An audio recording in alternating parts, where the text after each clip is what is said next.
Hey guys, welcome back to my channel tutorial on English literature. So আজ আমি তোমাদের ভার্বের ক্লাস নেব। তো ভার্ব কি?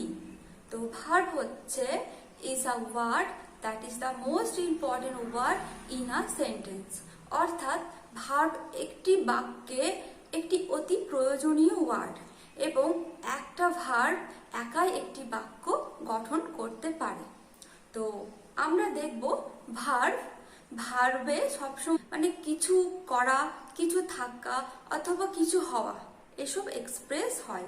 অর্থাৎ ডুইং মানে হচ্ছে কিছু করা, হ্যাভিং মানে হচ্ছে কিছু থাকছে এবং বিং মানে কিছু হওয়া। তো আমরা দেখব ভার্বের কন্ডিশন। তো ভার্ব সাধারণত আমরা এখানে তিন প্রকার অ্যাকশন দেখতে পাই, তিন প্রকার কন্ডিশন দেখতে পাই। একটা হচ্ছে অ্যাকশন ভার্ব অর্থাৎ ডাজ, অর্থাৎ এখানে কর্তা কি করে সেটা এক্সপ্রেস হয়। অর্থাৎ কর্তা কি করে মানে সে পড়ছে, অর্থাৎ রিড, সিংস, তারপর রাইট। তো কি এখানে কি আমরা দেখছি লেখে, পড়ে, গান করে, নাচে, টিভি দেখে, তো সব কিছুই হচ্ছে একটা অ্যাকশন বোঝাচ্ছে। তো এটি হচ্ছে অ্যাকশন ভার্ব। নেক্সট হচ্ছে বি ভার্ব, অর্থাৎ কর্তা কি হয়, ঠিক আছে। তো বি ভার্বের মধ্যে পড়ে অ্যাম, ইজ, আর, ওয়াজ, ওয়ে। তো কর্তা কি হয়, অর্থাৎ আমি একজন নার্স, অথবা সে একজন doctor, he is a doctor, I M a nurse, ঠিক আছে, হি ইজ এ ডান্সার। তো ধরো এগুলিতে মানে আমি কি, অর্থাৎ বক্তা কি, কর্তা কি সেটা বোঝানো হচ্ছে। তো এগুলি হচ্ছে বি ভার্ব। নেক্সট হচ্ছে হ্যাভিং, অর্থাৎ কর্তার কি আছে কিংবা কি মানে তার থাকা, অর্থাৎ মালিকানা বোঝায় এখানে। তো ধরো আমি বলছি আই হ্যাভ এ পেন, আমার একটা কলম আছে। হি হ্যাজ এ কার, তার একটা গাড়ি আছে। অর্থাৎ কি এখানে কোনো কিছু থাকা বা মানে তার কিছু আছে সেটা বোঝানো হয়।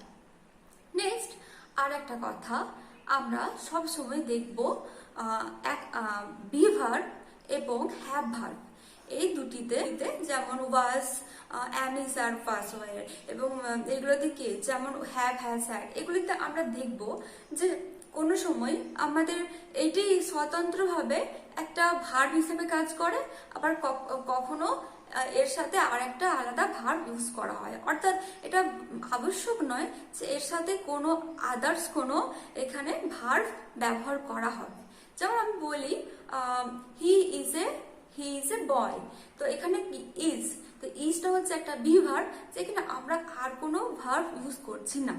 তো আমরা দেখব বি ভার্বে কর্তা পরে নাউন অথবা অ্যাডজেক্টিভে একই বস্তু বা ব্যক্তিকে রিপ্রেজেন্ট করবে। অর্থাৎ বি ভার্বে কর্তা ও পরের নাউন ওর অ্যাডজেক্টিভ একই বস্তু বা ব্যক্তি হবে। যেমন হি ইজ আ বয়, তো এখানে আমরা দেখছি হি এবং boy, this two words are represent one person. তো হি, তো সে হচ্ছে একজন বয়। নেক্সট যদি বলি যে হি ইজ এ নার্স, তো সেই যে কিনা একজন নার্স। তো এই পুরো সেন্টেন্সে আমরা দেখতে পাচ্ছি যে কর্তা এবং পরের যেটি, অর্থাৎ মানে পরে যে নাউনটি ইউজ করা হচ্ছে অথবা কোনো ক্ষেত্রে অ্যাডজেক্টিভ ইউজ করা হতে পারে, তো দুটি জিনিসই একজনকে বোঝানো হচ্ছে। কিন্তু আমরা হ্যাভিং ভার্বে দেখব দুটি, অর্থাৎ কর্তা ও পরের নাউনটি পৃথক ব্যক্তি বা বস্তু হবে। যেমন আমি বলি আই হ্যাভ এ বুক, অর্থাৎ আই মানে হচ্ছে কর্তা এবং পরে যে নাউন বুক, তো বুক হচ্ছে আলাদা একটা বই। তো এই দুটির সাথে কোনো মিল নেই, তো এই দুটি ভিন্ন। তাই আমরা এটা হচ্ছে হ্যাভিং ভার্বে আমরা দেখব কর্তা ও পরের যে নাউনটি থাকবে সেই দুটি আলাদা আলাদা। তো ফ্রেন্ডস, এবার আমরা দেখব ভার্ব ক প্রকারে হয়। তো ভার্ব মেইনলি দু প্রকারে হয়ে থাকে, একটা হচ্ছে অক্সিলারি ভার্ব এবং আর একটা হচ্ছে প্রিন্সিপাল বা মেইন ভার্ব। তো অক্সিলারি ভার্ব হচ্ছে অর্থহীন, অর্থাৎ এটি আলাদাভাবে কোনো অর্থ বহন করে না। আর যেটা মেইন ভার্ব বা প্রিন্সিপাল ভার্ব সেটি অর্থবহ, অর্থাৎ এটি পার্সোনালি একটা অর্থ বহন করে। Auxiliary verb also call helping verb because auxiliary verb helps to express tense, voice, aspects, modality and emphasis. অর্থাৎ এই কারণে অক্সিলারি ভার্বকে বলা হয় হেল্পিং ভার্ব। তো আমরা দেখব অক্সিলারি ভার্ব দুই প্রকারের, একটা হচ্ছে প্রাইমারি আর একটা হচ্ছে মডেল। তো প্রাইমারি ভার্বের মধ্যে পড়ছে বি ভার্ব অর্থাৎ অ্যাম, ইজ, আর এবং হ্যাভ, হ্যাজ, হ্যাড অর্থাৎ হ্যাভিং ভার্ব।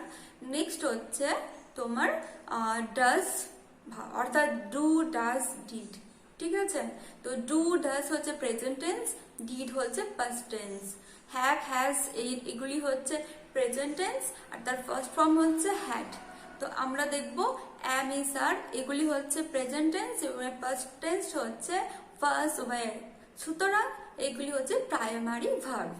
নেক্সট হচ্ছে modal verb and they are shall, should, may, might, can, could, must, ought to, used to, need, there এগুলি সব অর্থাৎ প্রাইমারি এবং মডেল ভার্ব সবগুলি নিয়ে 24 অক্সিলারি ভার্ব আছে। তো নেক্সট আছে প্রিন্সিপাল ভার্ব। তো প্রিন্সিপাল ভার্ব হচ্ছে দুই প্রকার, এক হচ্ছে ট্রানজিটিভ ভার্ব আর এক হচ্ছে ইনট্রানজিটিভ ভার্ব। তো ট্রানজিটিভ ভার্ব কি? তো ট্রানজিটিভ ভার্ব হচ্ছে যে ভার্বের অ্যাকশন কর্তাতে শেষ না হয়ে কোনো ব্যক্তি বা কোনো বস্তুর দিকে নির্দেশ করে। অর্থাৎ ধরো আই ওয়ান্ট এ বুক, অর্থাৎ এখানে হচ্ছে আমি একটা বই চাই। তো এই ভার্বের অ্যাকশন কর্তাতে সীমিত না হয়ে, অর্থাৎ কর্তা হচ্ছে আই, সেটা সম্পূর্ণ আয়ে সীমিত না হয়ে অন্য কোনো বস্তু কিংবা অন্য কোনো ব্যক্তির সাহায্য নিতে হয়। অর্থাৎ বস্তু বলতে the book, the I want a book, অর্থাৎ আমি একটা বই চাই, তো আমাকে এই বইয়ের সাহায্য অর্থাৎ এই বুক এই নাউনটির সাহায্য নিতে হলো। তো এটাই হচ্ছে তোমার ট্রানজিটিভ ভার্ব। নেক্সট হচ্ছে সি গট আ লেটার। তো এখানে সি এবং এই ভার্বটি হচ্ছে গট, গট হচ্ছে ভার্ব এবং গটটা কমপ্লিট, গটটার সাথে আমরা দেখব next example C got a letter. তো এখানে সি গট, তো সি গট বলে সেন্টেন্সটা কমপ্লিট হচ্ছে না, তো সেন্টেন্সটি কমপ্লিট করার জন্য এ লেটার এর সাহায্য নিতে হচ্ছে। তো আমরা দেখলাম যে ট্রানজিটিভ ভার্বে অন্য একটা বস্তু কিংবা অন্য একটা ব্যক্তির সাহায্য নিতে হচ্ছে। তো নেক্সট হচ্ছে ইনট্রানজিটিভ ভার্ব। তো ইনট্রানজিটিভ ভার্ব কি? তো আমরা দেখব যেখানে ভার্ব এর অ্যাকশন কর্তাতে শেষ হয়ে যায়, অর্থাৎ কর্তা যেটি করছে সেটা অনলি ভার্বের মধ্যে পুরো এক্সপ্রেস হয়। যেমন বলছি ভার্বটি যেমন দ্য ট্রেন স্টপড, অর্থাৎ ট্রেনটি থামলো। তো কি train is the noun and verb হচ্ছে স্টপ। তো একটা ভার্বে সেন্টেন্সটা কমপ্লিট হলো। দ্য গার্ল ইজ ক্রাইং, অর্থাৎ দ্য গার্ল ইজ ক্রাইং, তো ক্রাইং এ কমপ্লিট হয়ে গেল। এখানে আমাকে আর কোনো বস্তু কিংবা আর কোনো ব্যক্তির সাহায্য নিতে হলো না। দ্য বেবি স্লিপস, তো এখানে আমরা দেখব দ্য বেবি হচ্ছে কর্তা এবং স্লিপস সে ঘুমাচ্ছে। তো এটাই হচ্ছে complete sentence without any others any বস্তু। তো হচ্ছে ঠিক আছে, কাট হবে। নেক্সট হচ্ছে তো সুতরাং আমরা দেখলাম ট্রানজিটিভ ভার্বটি এটি হচ্ছে স্ট্রং অ্যান্ড ইররেগুলার। যেমন আই ওয়ান্ট এ বুক, তো এই সেন্টেন্সটা হচ্ছে স্ট্রং কিন্তু এটা হচ্ছে ইররেগুলার, কারণ আই ওয়ান্ট এ বুক এটা কোনো রেগুলার কোনো কাজকর্ম নয়। কিন্তু অন্যদিকে আমরা দেখবো যেটা ইনট্রানজিটিভ ভার্ব, সেখানে আমরা দেখবো দ্য ট্রেন স্টপ, অর্থাৎ ট্রেনটি থামলো। তো ট্রেনটা রেগুলার সে তার একটা কাজ করে যে স্টেশনে বা স্টপেজে সে থামে, তো এটা একটা রেগুলারিটি বোঝাবে। দ্য সানরাইজ, অর্থাৎ সূর্য ওঠে, তো সূর্য নিয়মিত সে তার কাজ করে। তো আমরা দেখলাম ইনট্রানজিটিভ ভার্বে হচ্ছে উইক অ্যান্ড রেগুলার। আর সো নেক্সট হচ্ছে মডেল অক্সিলারিজ। তো আমরা দেখব মডেল অক্সিলারিজ, এদের পরে একটি মেন ভার্বের প্রয়োজন হয়, আর যেটি কিনা প্রেজেন্ট টেন্সে থাকে, ফার্স্ট ফর্মে থাকে। যেমন আমি বললাম, ধরো আই উইল গো, মানে আমি যাব। তো গো হচ্ছে ভার্ব এবং ভার্বের ফার্স্ট ফর্ম হচ্ছে গো। তো তার আগে ইউজ করলাম উইল, আই উইল গো। তো এটা উইলের সাথে আমাকে একটা ভার্বের সাহায্য নিতে হলো, সেটা হচ্ছে গো। তো এটা হচ্ছে মডেল ভার্বের এক্সাম্পল। এবং আমরা মডেল ভার্বে আমরা দেখব সাধারণত কোনো অ্যাডভাইস, অর্থাৎ কোনো উপদেশ, কোনো পসিবিলিটিস, অথবা কোনো সাজেশন, কোনো রিকোয়েস্ট, কোনো অ্যাবিলিটি, অথবা এইসব টু মেক আ রিকোয়েস্ট আমরা দেখতে পাবো। সো ফ্রেন্ড, আমি কিছু মডেল ভার্বের উদাহরণ দিচ্ছি যেগুলি কিনা আমাদের খুব কনফিউজ হয়ে যায়। তো সেটি হচ্ছে উড অ্যান্ড ইউজ টু। তো এই দুটিতেই আমাদের অতীতের অভ্যাস বোঝায়। তো উডের ক্ষেত্রে আমরা দেখব যে আমাদের অতীতে কোনো অভ্যাস এবং যেটা মানে নিয়মিত নয়, মাঝে মাঝে। তো ধরো আমি বলি, যদি আমি যখন ছোট ছিলাম তখন আমি রামের সাথে দেখা করতে যেতাম। তো কি আমি কন্টিনিউ দেখা করছি না, মাঝে মাঝে দেখা করছি।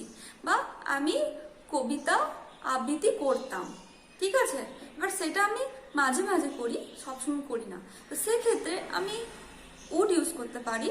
এবং ইউজ টু মানে ধরো আমি অতীতের রেগুলার কন্টিনিউ কোনো একটা অভ্যাস, ধরো আমি রোজ সকালে মর্নিং ওয়াক করতে যেতাম, তো সেখানে আমি রোজ যেতাম, তো সেটা হচ্ছে উড টু এর এক্সাম্পল। যেমন বলি, she would visit us once in a month, অর্থাৎ সে আমাদেরকে দেখা করতে আসতো মাসে একটা দিন।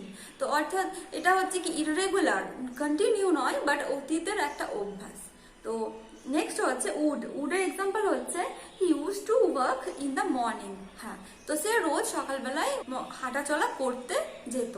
তো কি এটা একটা অতীতের একটা নিয়মিত অভ্যাসের কথা বলা হয়েছে। ফ্রেন্ডস, ভিডিওটি যদি ভালো লাগে please subscribe and also like. Thank you.